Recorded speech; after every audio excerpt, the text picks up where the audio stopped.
Hello বন্ধুরা, তোমার সবাই কেমন আছো? আশা করি সবাই ভালো আছো। সন্তোষ ব্লগে স্বাগত জানাই। নতুন একটা ব্লগ ভিডিও নিয়ে চলে আসলাম। আজকে গিয়েছিলাম ক্যাটারিং করতে বালুপাড়া থেকে। বালুপাড়া ঠিক না, বালুপাড়া থেকে অনেকটা ভিতরে ঘোনাপাড়া, যাকে বলা হয় গ্রামটির নাম, মানে বর্ডার এলাকা, বর্ডার সাইড, একদম বর্ডার সাইড, মানে 0 পয়েন্ট।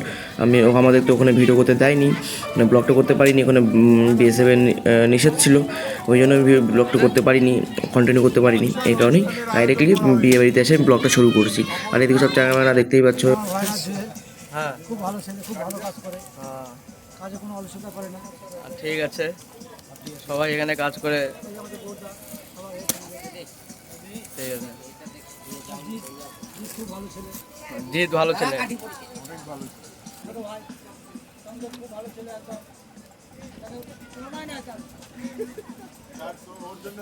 আর দেখতে পাচ্ছ ছোটো ছোটো ভাইরা আমাদের সাথে কাজ করছে, পাতা দিচ্ছে। ওরা বলছে আমরা পাতা সাজাবো, তার জন্য বললাম, তার জন্য আমাদের যে মালিক গৌর কাকু বলছে সাজা। আর এদিকে প্রদীপ কাকা দেখতেই পাচ্ছ, প্রদীপ কাকা ওর ভাইরার কথা বলছে। আর এদিকে তো সব মাল টাল রেডি করা হয়ে গেছে অলরেডি, মানে তোলা হয়ে গেছে। আর কিছুক্ষণের মধ্যেই ব্যাস বসে পড়বে। আর আজকে প্রচণ্ড গরম, এই গরমের মধ্যে ধারণার বাইরে, এত গরম। আর প্যান্ডেলটা দেখতে পাচ্ছ, কত বড় প্যান্ডেল, বিশাল বড় প্যান্ডেল, অনেক বড় প্যান্ডেল, ডবল সিটের প্যান্ডেল। আর এখানে আমি একটুখানি একটা কাকা আসছিলো, আমি এই কাকাকে বললাম, কাকা তোমার এটা জিনিসটাকে বাজাতে দিবা? আমি সঠিক নামটা জানি না, তোমার যে নামটা যদি জানা থাকো একটু নামটা প্লিজ কমেন্টে জানিয়ে দিও। আর কাকার এই যে ভালোবাসার জিনিসটাকে যত্ন সহকারে, একদম যত্ন সহকারে, মানে আমি কী বলবো, এটাকে একদম আগলে রেখেছে। দেখতেই পাচ্ছ জিনিসটার কী অবস্থা, মানে এত ভালোবাসে ফেলেছে ধারণার বাইরে। লাস্ট আমি একটুখানি হাতে নিয়ে নিলাম, কাকাকে বলছি কাকা একটু বাজাই তাহলে। লাস্ট হাতে নিলাম, হাতে নিয়ে বাজানোর চেষ্টা করতেছি। দেখতেই পাচ্ছ, আমি তো জানি না এটা কী বাজায়, কাকাকে বলতেছি আমাকে একটু শিখাই দিবা। কাকা বলতেছি বাজাও, আমি একটা হাত দিয়ে বাজাচ্ছিলাম। লাস্টে আমাকে কাকা দেখা দিচ্ছে, হাত দিয়ে বাজাও না, এটা দিয়ে বাজাও, এই যে দেখা দিচ্ছে।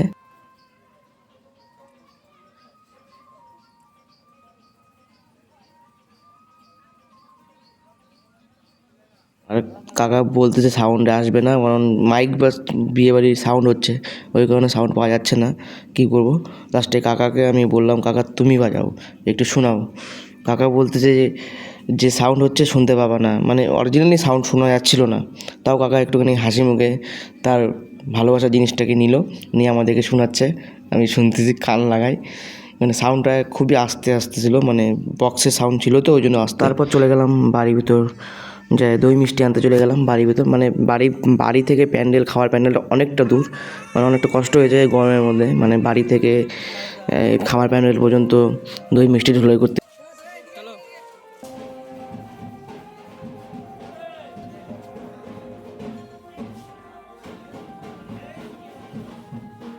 কাজটা সেরে একটুখানি রিল্যাক্স করতে কফি খেতে চলে আসলাম ভাইয়ের কাছে, দেখতে পাচ্ছ।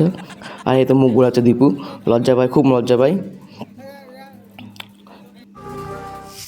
আর এখানে দেখতে পাচ্ছ সেখানে সব জিনিসপত্র রেডি করা হচ্ছে, মানে আর কিছুক্ষণ পরেই লোক বসবে, সব জিনিসপত্র তোলা হচ্ছে, স্যালাড ট্যালাড সব রেডি করা হচ্ছে।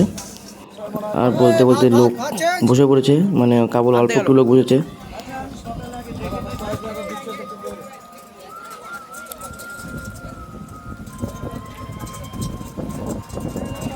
আর এত বড় প্যান্ডেল অনুযায়ী কিন্তু ফ্যানটা হয়ে গেছে কম, এই কারণে প্যান্ডেলের ভিতর আরও বেশি গরম। এমনিতে লোকের গায়ের গরম, প্যান্ডেলের ভিতর থাকা যাচ্ছে না, এত গরম ধারণার বাইরে। তার মধ্যে এত বড় প্যান্ডেল। আর ভিডিওটা যদি ভালো লেগে থাকে অবশ্যই লাইক কমেন্ট শেয়ার করে দিও। আসি নেক্সট কোনো ব্লগ ভিডিওতে। আর আমাদের ক্যাটারিংয়ের নাম আজকাল ক্যাটারিং, যাদের দরকার তারা অবশ্যই কন্ট্যাক্ট করতে পারো।